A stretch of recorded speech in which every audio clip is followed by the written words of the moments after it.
Parmi toutes les prophéties amérindiennes, les prophéties Hopi sont probablement les plus fameuses. Elles parlent de l'âge de purification, et beaucoup de gens pensent que les signes annoncés dans ces prophéties se sont réalisés depuis les 50 dernières années. Au rassemblement de 1948, les chefs Hopi, âgés de 80, 90 et même 100 ans, ont expliqué que le Créateur créa le premier monde en parfait équilibre, où les êtres humains parlaient un seul langage, mais les êtres humains se sont détournés des principes spirituels. Ils utilisèrent leur pouvoir spirituel dans des buts égoïstes, ils n'ont pas suivi la loi de la nature. Finalement, le monde fut détruit par d'importants tremblements de terre. Beaucoup moururent et seulement une petite poignée survécut. Ensuite, cette poignée de personnes pacifiques entra dans le second monde. Ils répétèrent leurs erreurs et ce monde fut détruit par le grand âge de glace. Peu de survivants entrèrent dans le troisième monde. Ce monde dura longtemps et comme dans les mondes précédents, les gens ne parlaient qu'une seule langue. Ils invitèrent beaucoup de machines d'une technologie très avancée qui n'ont même pas été inventées dans cet âge. Ils avaient des pouvoirs spirituels qu'ils utilisaient pour le bien. Graduellement, ils se détournèrent des lois naturelles pour rechercher des choses matérielles et ils allèrent même jusqu'à ridiculiser les principes spirituels. Personne ne put les arrêter et le monde fut détruit par d'énormes déluges racontés dans toutes les religions.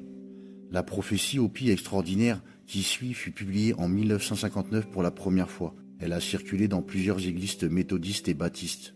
Le rapport commence par raconter comment, en conduisant le long d'une autoroute du désert lors d'un soir chaud d'été de 1958, le ministre David Young prit un stop à un aîné indien. Après avoir conduit en silence pendant quelques minutes, l'Indien dit « Je suis Plume Blanche, un Hopi de l'ancien clan de l'ours. Dans ma longue vie, j'ai voyagé à travers ce pays en recherchant mes frères et en apprenant d'eux beaucoup de choses pleines de sagesse. J'ai suivi le sentier sacré de mon peuple qui habite les forêts et beaucoup de lacs à l'ouest, le pays de la glace et des longues nuits au nord et des lieux, des saints autels de pierre construits il y a beaucoup d'années par mes frères du sud. J'ai appris d'eux les histoires du passé et les prophéties du futur. Aujourd'hui, beaucoup de ces prophéties sont devenues des histoires et il en reste peu. Le passé est long, le futur est court. Et maintenant, Plume Blanche est mourant. Ses fils ont tous rejoint ses ancêtres et bientôt, il devra aller les rejoindre.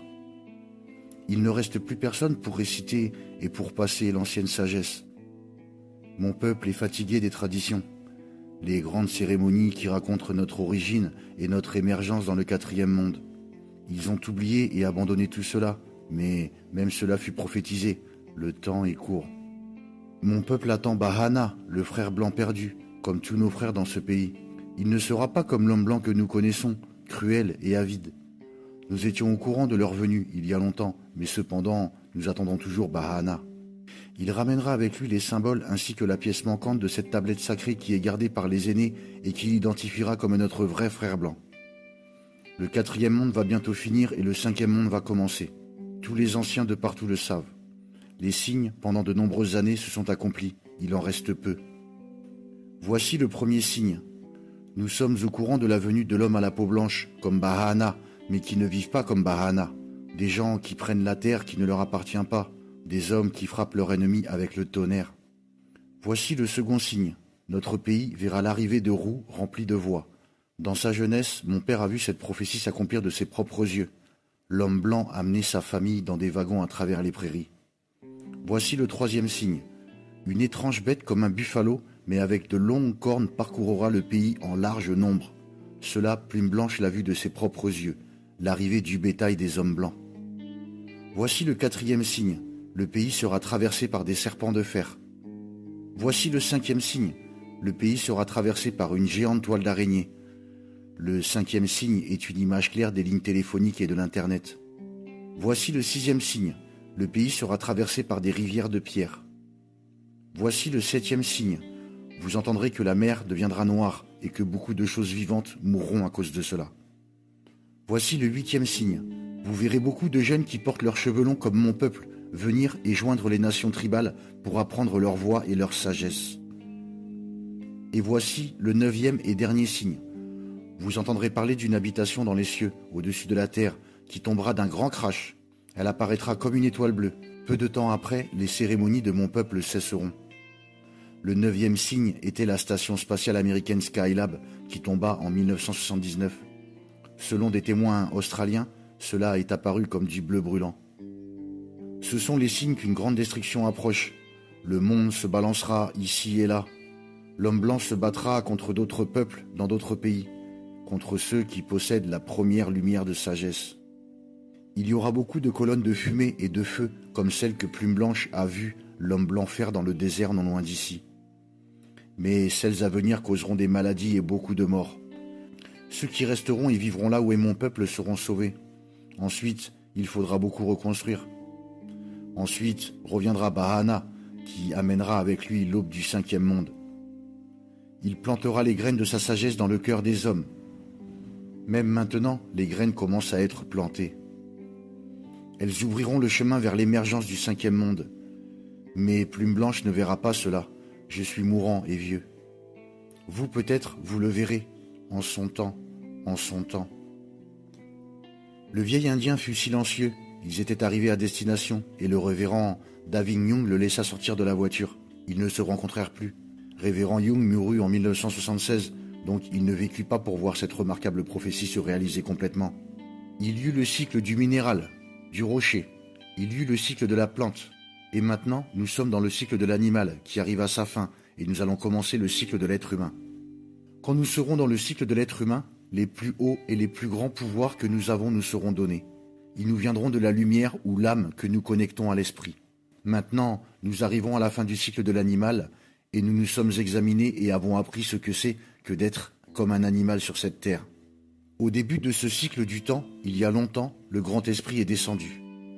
Il est apparu et il a rassemblé les gens de cette terre sur une île qui est maintenant sous l'eau et il a dit aux êtres humains : je vais vous envoyer aux 4 directions avec le temps.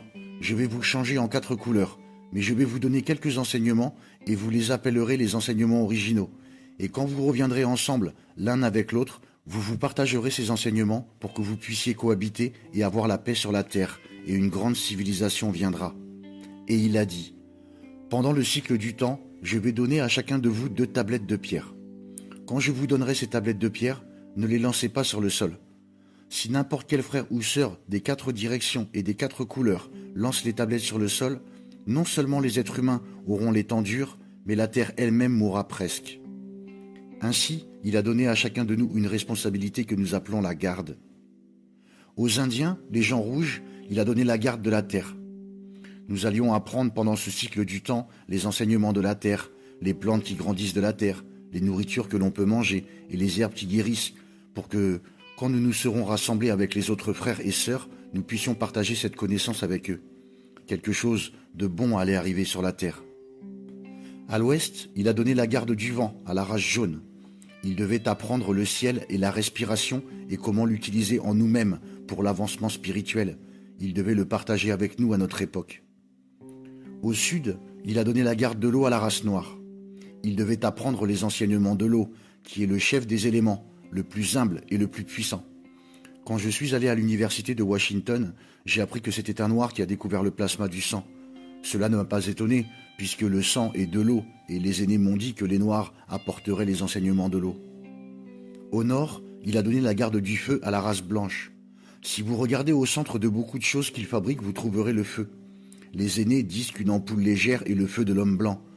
Si vous regardez au centre d'une voiture, vous trouverez une étincelle. Si vous regardez au centre d'un avion et d'un train, vous trouverez le feu. Le feu consume et bouge également. C'est pourquoi c'était les frères et sœurs blancs qui ont commencé à se déplacer sur la surface de la terre et à nous réunir comme une famille humaine. Et un temps long passa, et le grand esprit donna 2 tablettes de pierre à chacune des 4 races. La nôtre est gardée à la réservation des Hopis, dans l'Arizona, à Four Corner Area. J'ai parlé aux gens de la race noire, et leurs tablettes de pierre sont au pied du mont Kenya. Ils sont gardés par la tribu des Kukuyus. J'ai eu une fois l'honneur de présenter une pipe sacrée à la tribu des Kukuyus, taillée avec la pierre rouge du mont Kenya. C'était à un rassemblement spirituel indien, il y a à peu près 15 années. Un sorcier guérisseur du Dakota du Sud a mis une roue de médecine décorée au milieu du rassemblement. Il y avait les 4 couleurs des 4 directions. Il a demandé aux gens « D'où vient ceci ?»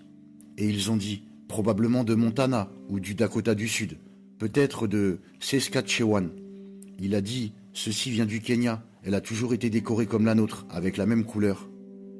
Les tablettes de pierre de la race jaune sont gardées par les Tibétains, au Tibet. Si vous allez de l'autre côté du monde, en passant directement par la réserve des Hopis, vous vous retrouveriez au Tibet. Le mot tibétain pour soleil est le mot Hopi pour lune, et le mot Hopi pour soleil est le mot tibétain pour lune. Les gardiens des traditions en Europe sont les Suisses. En Suisse, ils ont un jour où chaque famille ressort son masque. Ils connaissent les couleurs des familles, ils connaissent les symboles, quelques-uns. J'ai étudié avec quelques gens de Suisse à l'université de Washington et ils ont partagé ceci avec moi. Chacun de ces 4 peuples sont des peuples qui habitent dans les montagnes. En 1976, l'Amérique avait son bicentenaire, célébrant 200 années de liberté. Une partie des natifs ont pensé que ceci était significatif et ils ont porté un fagot avec la pipe sacrée de la côte ouest à la côte est de ce pays. Ils ont dit que les routes de ce pays doivent aller soit nord-sud, soit est-ouest. Si elles vont nord-sud, nous nous rassemblerons comme des frères et sœurs. Mais si elles vont est-ouest, il y aurait la destruction et presque toute la terre aurait un temps dur.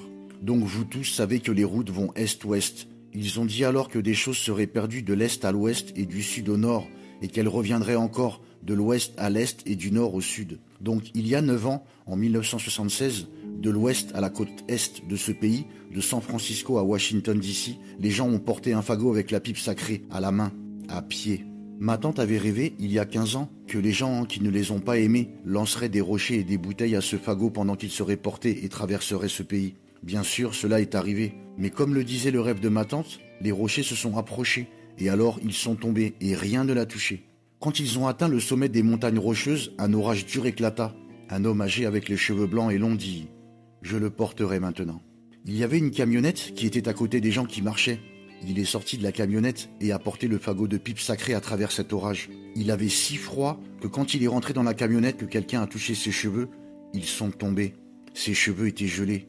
Vous devez avoir bien froid si vos cheveux gèlent. Mais ce vieil homme l'a porté à travers cet orage parce qu'ils ont dit que s'il portait ce paquet à travers la terre, les pouvoirs commenceraient à revenir.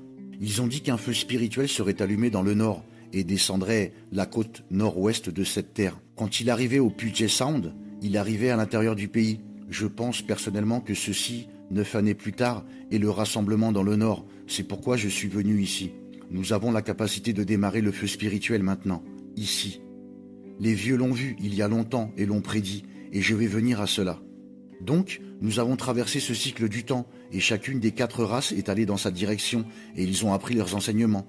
Ils ont dit sur Newsweek, il n'y a pas longtemps, que 8 nourritures sur 10 que les gens mangent sur la Terre sont développées ici, dans l'hémisphère ouest, parce que cela était notre garde, apprendre les enseignements de la Terre et les choses qui y poussent. On nous a donné une poignée de main sacrée pour lorsque nous reviendrons ensemble comme des frères et sœurs, nous nous souvenions toujours des enseignements.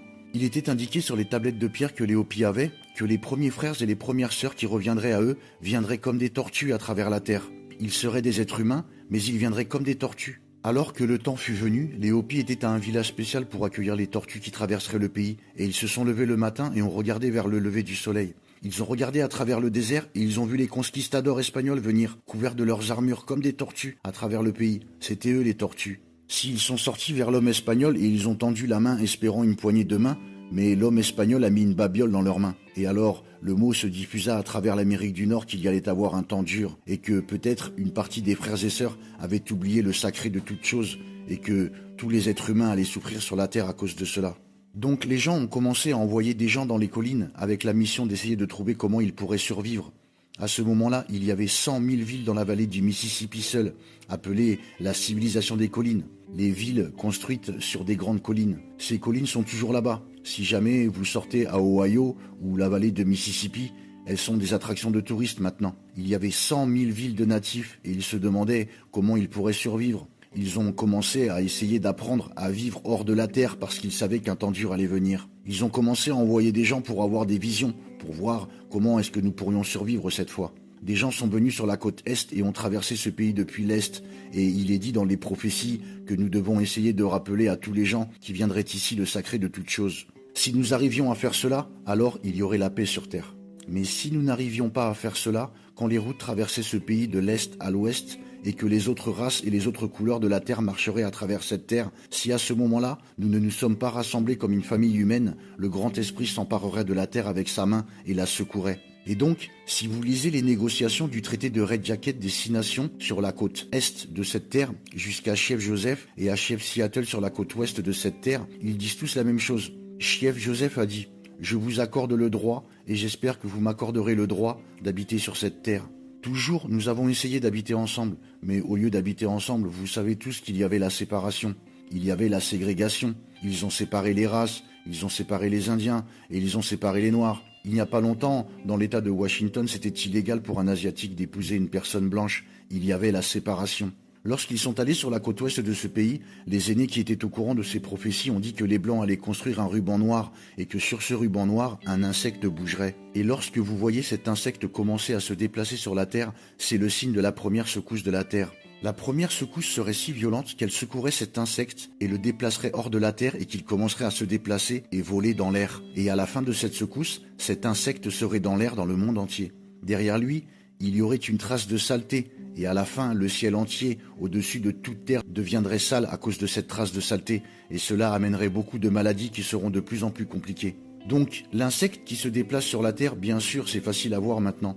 En 1908, la modèle T-Ford fut produite en masse pour la première fois. Alors, les aînés surent que la première secousse allait se produire. Ce fut la Première Guerre mondiale. Durant la Première Guerre mondiale, l'usage de l'avion se répandit au niveau international pour la première fois. C'était l'insecte qui se déplaçait vers le ciel. Alors, ils surent que quelque chose de très important allait se passer. Il y allait y avoir une tentative pour faire la paix sur la Terre et les aînés surveillaient cela.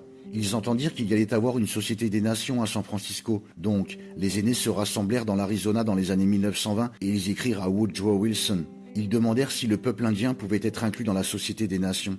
À l'époque, la Cour suprême des États-Unis avait décidé qu'une réserve était une nation séparée et à moitié souveraine, non inclus dans les États-Unis, mais protégée par les États-Unis. Cela devint une inquiétude car les gens ne voulaient pas que les réserves deviennent de plus en plus séparées. Ils ne voulaient pas qu'elles soient considérées comme des nations. Donc ils n'ont pas répondu et le peuple indien fut écarté de la Société des Nations et le cercle fut incomplet. Dans la Société des Nations, il y avait une porte pour l'Est, le peuple jaune. Il y avait une porte pour le Sud, le peuple noir. Il y avait une porte pour le Nord, le peuple blanc. Mais il n'y avait personne à la porte de l'Ouest. Les aînés savaient qu'il n'y aurait pas de paix sur Terre tant que le cercle de l'humanité n'était pas au complet, tant que les 4 couleurs ne s'assoient pas dans le cercle et ne partagent leurs enseignements. Ensuite, la paix viendrait sur Terre. Donc ils savaient que des choses dures allaient arriver, les choses allaient s'accélérer quelque peu, il y allait avoir une toile d'araignée construite sur toute la Terre et les gens allaient parler à travers cette toile d'araignée. Lorsque cette toile d'araignée a parlé, le téléphone serait construit sur toute la Terre, un signe de vie apparaîtrait à l'Est, mais il serait penché et renversé et amènerait la mort. Il viendrait avec le soleil, mais le soleil lui-même allait se lever un jour non pas à l'Est mais à l'Ouest. Ainsi, les aînés disent que lorsque vous verrez le soleil se lever à l'ouest et le signe de vie renversé à l'est, c'est le signe que la grande mort est sur nous et que le grand esprit va secouer la terre de sa main et que cette secousse sera plus forte que la première. Le plus mauvais usage du gardiennat du feu est appelé la gourde de cendre. Ils disent que la gourde de cendre tombera du ciel. Elle rendra les gens comme des grains d'herbe brûlés dans une prairie en feu et les choses ne pousseront pas pendant beaucoup de saisons. Ils en auraient parlé et auraient averti de sa venue si ils auraient pu entrer dans la Ligue des Nations. Les aînés essayèrent de contacter Roosevelt pour lui dire de ne pas utiliser la gourde de cendre car elle aurait un grand effet sur la Terre et causerait finalement une destruction encore plus grande lors de la 3e secousse de la Terre, la 3e guerre mondiale. Donc après la 2e secousse, lorsqu'ils virent la gourde de cendre tomber du ciel, ils surent qu'il allait avoir une tentative pour faire la paix de l'autre côté de ce pays. Et puisque la tentative de paix sur la côte ouest avait échoué, ils allaient construire une maison spéciale sur la côte est de cette île de la Tortue, et toutes les nations et peuples de la Terre iraient à cette maison. Alors les aînés représentant un nombre de tribus se rendirent à New York lorsque les Nations Unies ouvrirent. Ils allèrent à la porte d'entrée de la maison et dirent ces mots. Nous représentons les peuples indigènes de l'Amérique du Nord et nous désirons nous adresser aux nations de la Terre. Nous allons vous donner 4 jours pour considérer si oui ou non nous serons autorisés à parler. Mais les États-Unis sont l'une des 5 nations possédant un droit de veto, donc ils ont utilisé leur droit de veto pour empêcher le peuple natif d'entrer. Donc ils surent que d'autres choses allaient arriver sur la Terre, que les Nations Unies seraient incapables d'amener la paix sur Terre et qu'il y aurait une confusion continuelle qui s'approfondirait et que les petites guerres empireraient. Alors ils se retirèrent dans la réserve des 6 nations et ils parlèrent de cela et dirent que le temps approche maintenant, en 1949. Ils dirent « Nous allons diviser les États-Unis en 4 sections et chaque année nous allons avoir un rassemblement ». Ils appelèrent ces rassemblements les White of Peace Gathering. Ils commencèrent à avoir ces rassemblements vers 1950 et pour la première fois ils autorisèrent des gens à parler en anglais de ces prophéties. Ils nous dirent lors de ces rassemblements « Dans votre vie, vous allez voir ces choses arriver ». C'était étrange à l'époque, lorsqu'ils nous dirent cela, dans les années 1950-1960, mais maintenant, cela semble très clair. Mais alors, c'était inhabituel, ils dirent. Vous allez voir une époque dans votre vie où des hommes deviendront des femmes. Le grand esprit va faire un homme sur terre. Il l'a fait homme, mais cet homme va dire « Je connais plus que le grand esprit, je vais me changer en femme ». Le grand esprit va faire une femme sur la terre. Elle va dire « Je connais plus que le grand esprit, je veux être un homme ». Et elle sera physiquement un homme. Cela semblait étrange, et peut-être qu'en vision ils ont vu Boy George. Ils dirent « Vous verrez un temps où les êtres humains trouveront l'empreinte qui nous a fabriqués. Ils appellent cela l'ADN, l'acide déoxyborinucléique. » Ils dirent « Vous verrez un temps où l'aigle volera plus haut dans la nuit et se posera sur la lune. » À cette époque, dirent-ils aussi, beaucoup d'entre le peuple natif dormiront, ce qui signifie symboliquement qu'ils auront perdu leurs enseignements. Quand la première fusée américaine s'est posée, on annonçait dans les médias « L'aigle s'est posé ». Ils dirent à cette époque, il y aura beaucoup de villages dans ce pays, tellement immenses que lorsque vous y serez, vous ne pourrez regarder au dehors. Ils appellent cela les villages de pierre ou les prairies de pierre. Et ils disent qu'il va y avoir la troisième secousse de la terre. Ce ne sera pas une belle chose à voir, mais nous y survivrons. Et lorsque nous y survivrons, il y aura une tentative pour faire un cercle d'êtres humains sur la terre. Cette fois, le peuple natif n'aura pas à demander d'entrer dans le cercle, mais ils y seront invités, car l'attitude à notre égard aura changé, et les gens nous laisseront entrer dans le cercle, et les 4 couleurs des 4 directions partageront leur sagesse. Cela est proche. Les Hopis, dans leur prophétie, disent qu'il viendra une religion ici.